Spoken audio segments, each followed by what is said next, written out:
Yazıq Kokaski. Soruşum ya. Penaltını çartdı, razvorot elədilər ki, onu da çartdı. Yazıq Kokaski neyəsə? Qardaş, salam aleyküm. Aleyküm əssalam. Ha, gözəl qardaşlar, mən azıb qalmışam burada. Siz Allah üzrü sayəsində narahat eləm. Salam qardaş.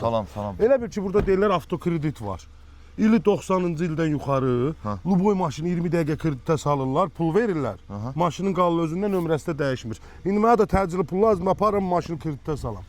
Tanımırsınız hardadır? Hə, bildim harada o. Deməli qardaş, düppədüz gedin 300 metr. 300 metrdən sonra böyük bir razvorot çıxacaq qabağınıza. Razvorotdan sonra 200 metr sağa.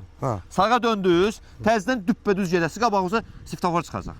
Svetofordan dönəsiz sola, 50 metr gedəsiz. 50 metrdən sonra tezdən bir də sağa, 100 metr gedəsiz. 100 metrdən yenə sağa, yenə 50 metr eləyir. 50 metr gedəsiz, tezdən bir də düz gedəsiz, qabağınıza çıxacaq böyük bir plakatda kredit.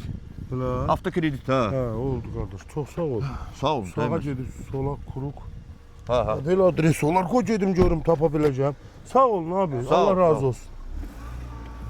Sən onu hara göndərdin? Tapacaq. Hasatdır, sağ sol.